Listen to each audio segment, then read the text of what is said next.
Lancer Créoparamétrique, sélectionnez le bouton Nouveau, ensuite le bouton Pièce et donnez le nom de Support. Donc quand vous attribuez un nom à une pièce ou un assemblage, ne pas mettre de caractères spéciaux ni d'espace. Je fais OK, je valide le gabarit pièce 3 plans et ensuite je sélectionne avec un clic gauche le plan de face, puis extrusion. Je sélectionne le bouton rectangle central, un clic gauche, puis un clic gauche comme ceci. Je valide avec la molette de la souris. Je peux me mettre à plat ici. Et je vais attribuer des valeurs numériques. Donc je double-clique sur la valeur et je mets 30 mm. Ici, je vais mettre une valeur de 150 mm. Je valide le bandeau.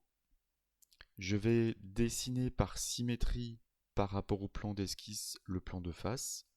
Donc je choisis ici ce bouton et je vais mettre une valeur de 100 mm.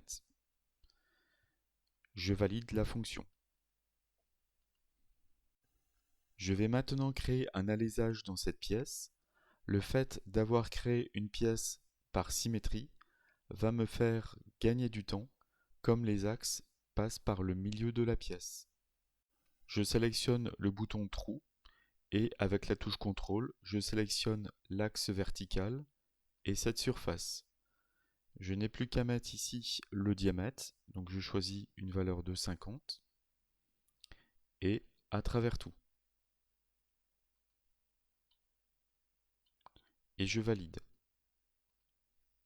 Je vais ajouter maintenant un chanfrein, donc je sélectionne le bouton chanfrein, un clic gauche sur cette arête et je vais mettre une valeur de 2 mm et je valide la fonction. Avec le bouton nouveau, je vais créer une pièce dont le nom sera couvercle. Je fais OK, je valide le gabarit de départ. Un clic gauche sur le plan de face, je choisis révolution, je me mets à plat. Avec le bouton trait d'axe, je vais faire tourner l'esquisse autour d'un axe vertical. Je choisis ensuite le bouton ligne et je vais dessiner un contour fermé du couvercle.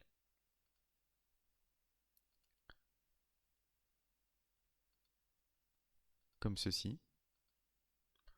Je valide en cliquant sur la flèche. Je vois apparaître des diamètres et différentes cotes. Donc ici je vais mettre 3 mm. Ici je vais mettre 4 mm. Un diamètre de 50 et un diamètre de 90. Donc on peut déplacer les cotes pour mieux les voir si on veut. Je valide le bandeau et je valide la fonction.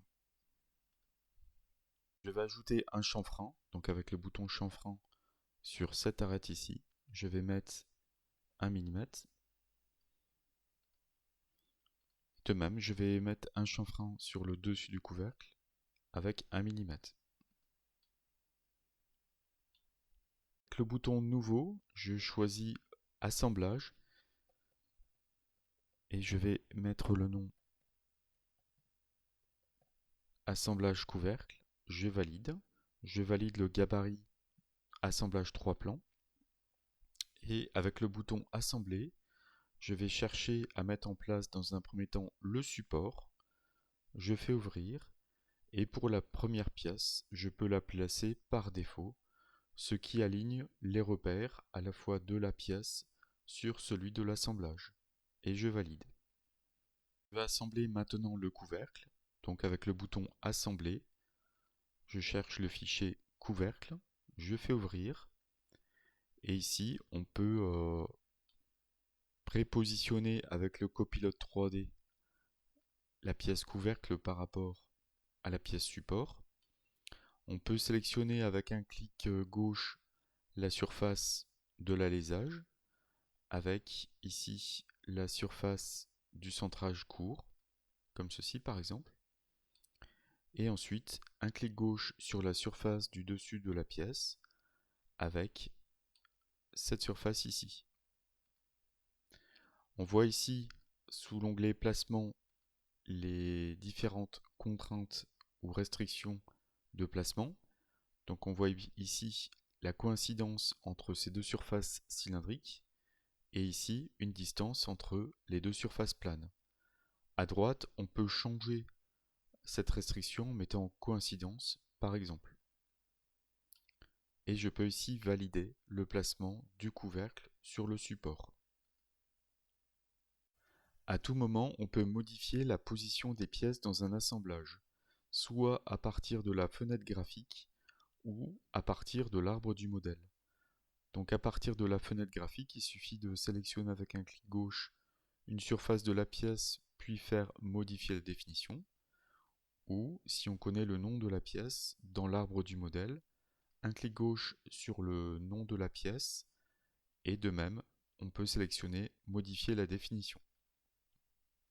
Sous l'onglet placement, je peux sélectionner avec un clic gauche une surface, puis avec un clic droit l'enlever pour la remplacer par une autre surface. Donc ici, je peux choisir par exemple la surface en dessous de la pièce, comme ceci. Et une astuce pour un assemblage plus complexe est de trouver plus rapidement des surfaces qui sont non visibles, cachées donc, en faisant un clic droit. Donc ici on voit que sans tourner l'assemblage, je peux sélectionner la surface du dessous. Et si c'est cette surface qui me plaît, je fais un clic gauche. Ensuite, si je tourne maintenant l'assemblage, on voit que la pièce est mal orientée. Je vais choisir ici le bouton inversé de telle manière à orienter la pièce du bon côté de cette surface. Et je peux ici valider le bandeau. Maintenant fixer le couvercle avec des vis. Pour cela, je vais créer des trous. Donc avec un clic gauche, je fais ouvrir et je sélectionne le bouton trou. Donc sous placement, je vais placer des trous sur cette surface ici et je choisis un type de cotation avec une cotation en diamètre et je déplace les poignées donc à la fois sur un plan perpendiculaire à la surface de placement et la deuxième poignée je sélectionne l'axe de la pièce. Donc je vais choisir un diamètre de 70 mm, un diamètre de 9 mm pour le perçage des trous et ici je peux mettre un angle de 0 degré et je valide. Je vais maintenant répéter cette fonction trou en choisissant la fonction répétition. Je choisis axe, je sélectionne l'axe de la pièce et j'ai ici 4 perçages à 90 degrés ou 4 perçages sur 360 degrés et je valide la fonction. J'ouvre maintenant l'assemblage pour ajouter maintenant les 4 vis de fixation et les 4 rondelles. Je choisis l'onglet Outils, donc dans l'assemblage couvercle, puis à droite sous vis, je choisis Assembler sur la référence.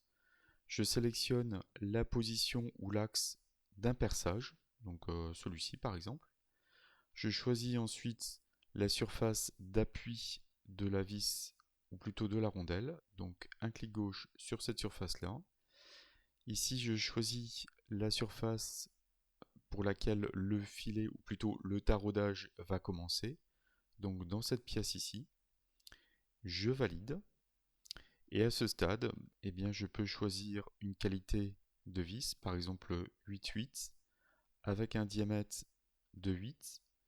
Donc je peux choisir de placer une rondelle.